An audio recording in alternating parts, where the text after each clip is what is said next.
No, I'm done with COVID. Oh, I'm done. It's yeah. like I went so hard on COVID. I remember. Sprayed the Pringles cans that I bought at the grocery store, stripped my clothes off because I thought COVID would be on my clothes. Like, I did it all. I watched Tiger King. I got to the end of Spotify. Like, we all did it, right?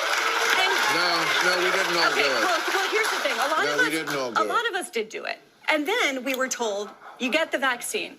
You get the vaccine and you get back to normal. And we haven't gotten back to normal. And it's ridiculous at this point. I know that so many of my liberal and progressive friends are with me on this, and they do not want to say it out loud because they are scared to be called anti-vax or to be called science denial or to be, smeared as a Trumper.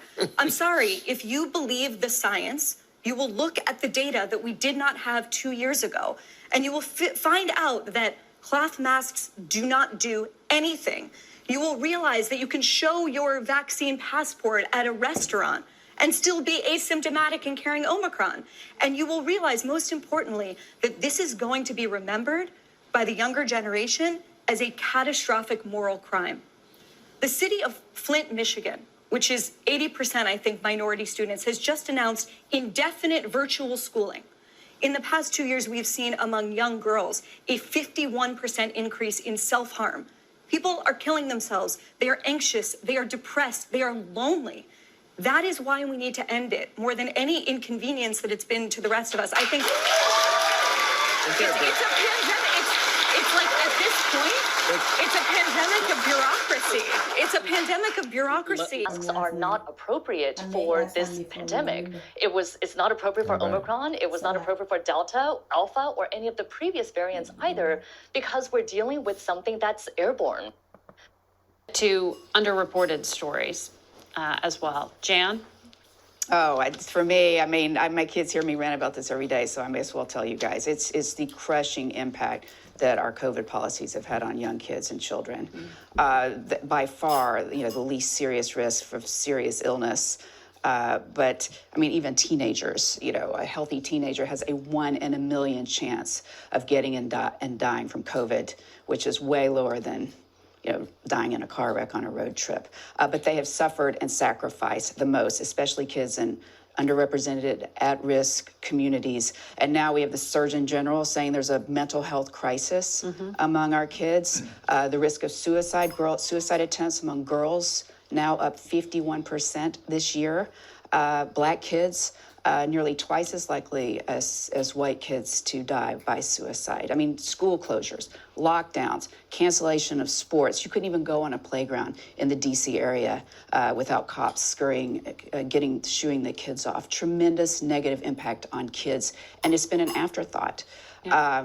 It's hurt their dreams, their future, learning loss, risk of abuse, their mental health, and now with our knowledge, our vaccines. If our policies don't reflect a more measured and reasonable approach for our children, they will be paying for our generation's decisions the rest of their lives. And that, to me, is the greatest underreported story of the past year.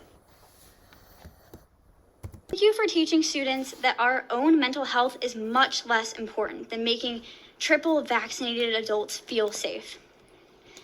Thank you for teaching me that even the most minute risk is not worth taking. Life is best when you take the path of least resistance, with no chance of failure and definitely no chance of catching a cold.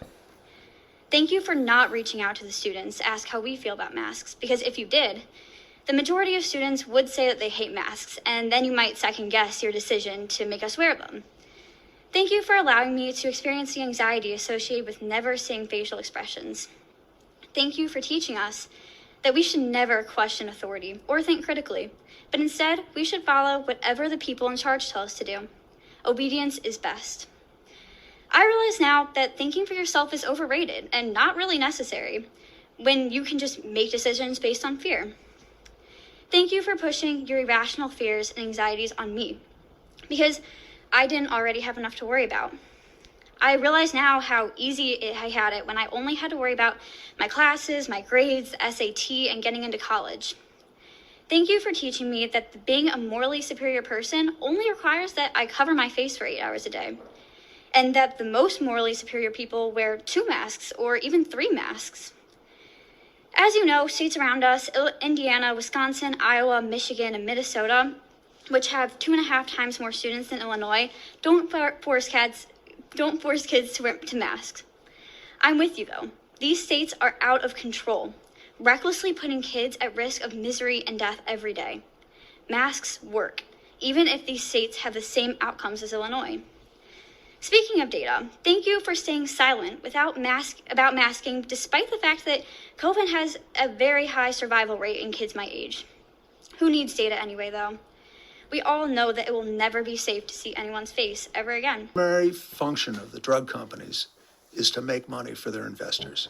And we've got to get over the illusion that their purpose is to serve our health. Their purpose is to make money. We've talked before about Pfizer and that. What was the one drug where they had the largest settlement ever with the largest penalty ever? It was like, Pfizer, it was Bextra, an arthritis drug. and what did they do? So I can't tell you. I know, but I can't tell you. I spent about 10 years, a little more than 10 years in litigation as an expert in the national drug cases.